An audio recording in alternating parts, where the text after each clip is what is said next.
Hello everybody, welcome to the electrical circuit analysis tutorial 2. In this tutorial, we are going to see how to find the equivalent or total resistance for the given circuit. And also, we are going to find out the voltage and current using Ohm's law. So these are the rules to find out the equivalent resistance for any given circuit. So we'll start with the rule 1. Always reduce the resistance from the outer loop to inner loop. That is nearby the source. Rule number 2, equivalent resistance can be found only if end terminals are open and only one source is available. Then rule number 3, resistance is considered series if there is no node between the resistance.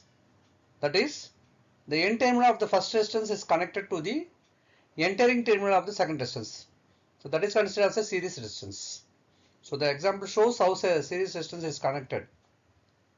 And rule 4, resistance is considered as a parallel if more than two resistors are connected at a common node. That is, the starting node and the end node are connected separately in a common node. You can see the example of the parallel connection. So there is no distance between the two resistors. So this has common node. The starting point and ending point have a common node. The starting point and ending point have a common node.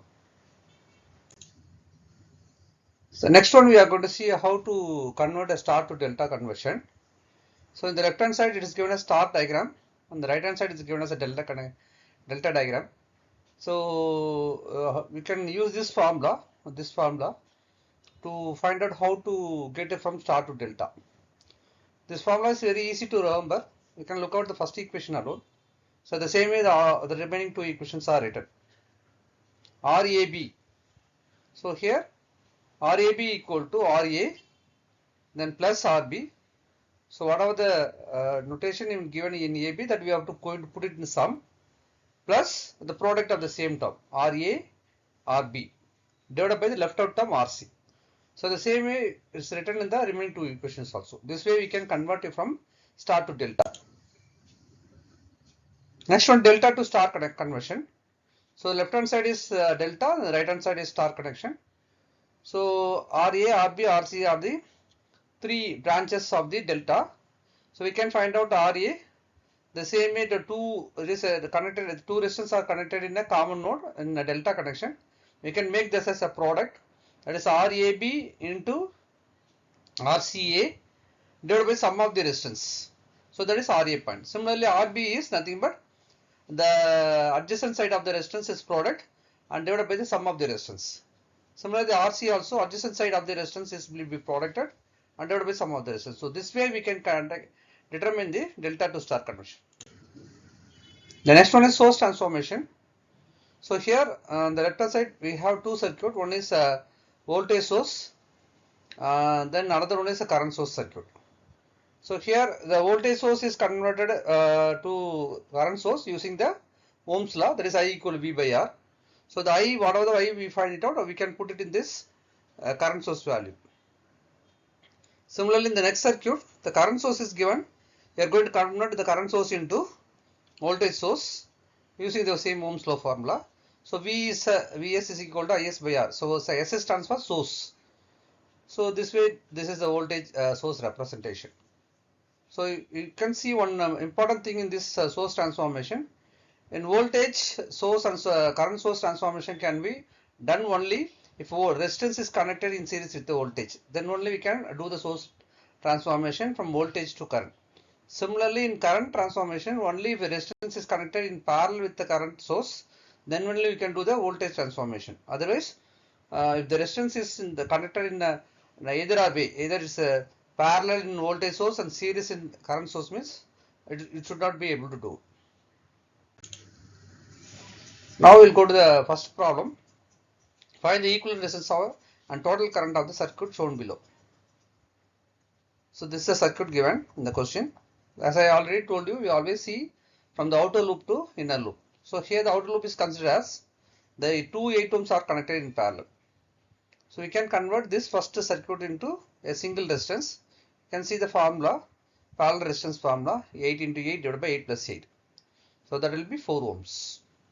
So that will be connected in series with the 6 ohm resistance.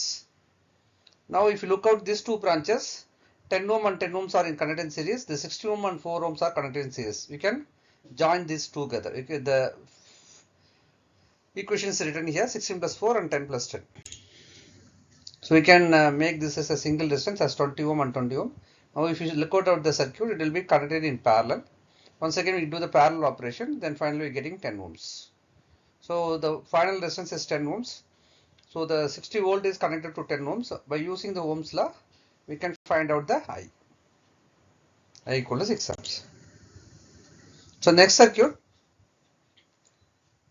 find the total current, current and voltage in each resistance for the circuit shown below. So once again, first we are going to find out the equivalent resistance. Then we are going to find out the current. From the current, we are going to find out the voltage of each resistance. So if you look out the circuit, once again the outermost circuit is the 2 and 6 ohms. So if you look at the circuit, it is 2 and 6 are connected in parallel. So first do the parallel operation.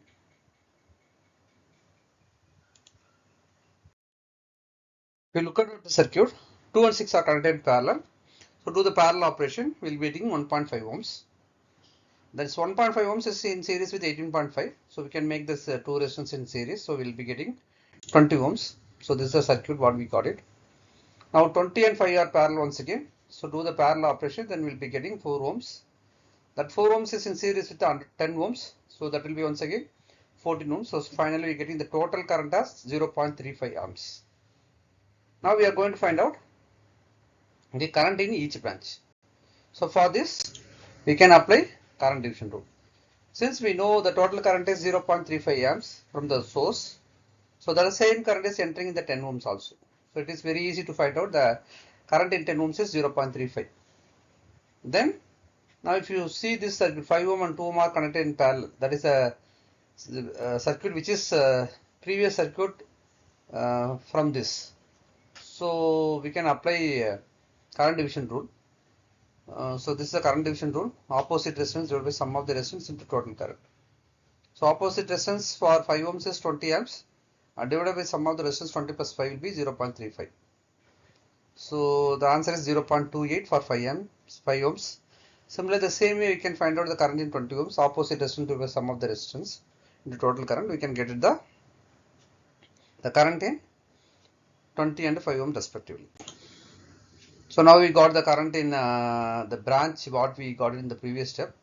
So that 20 ohms is nothing but the combination of 18.5 and 2 and 6 parallel resistance. So that current is 0.07 amps.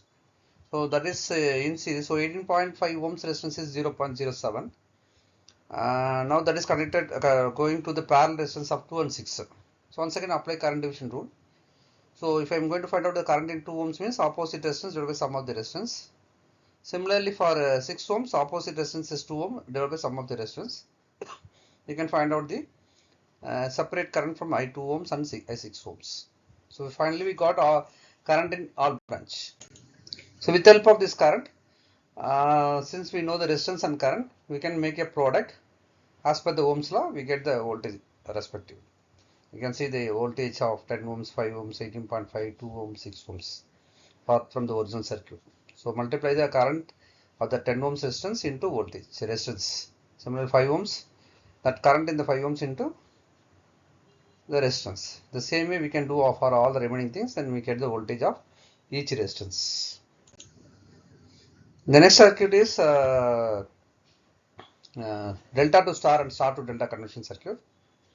Here, find the equivalent resistance across the terminal A and B of the network shown in figure using star delta transformation.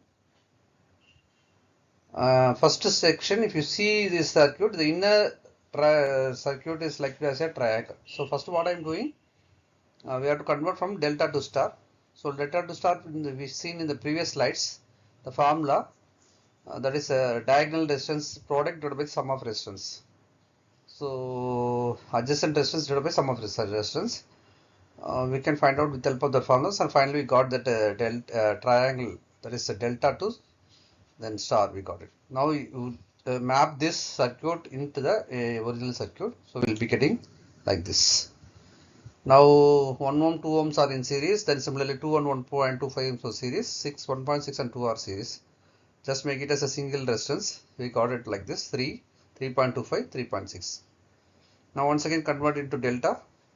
The formula we see referred previous slides. So we got this triangle from SAR to delta. Once again map this delta in the original circuit. We got it like this. Now the next step is looks very complicated. So we could not able to do any series or parallel operation. So if you look at the center portion of this circuit network, it looks like a star connection. So once again do the star to delta. So it look like once after doing the star to delta, we'll be getting this circuit. So now if you look at this circuit, finally we got it. 9.92 is parallel with 1 ohms and 8.95 is parallel with 1 ohm, and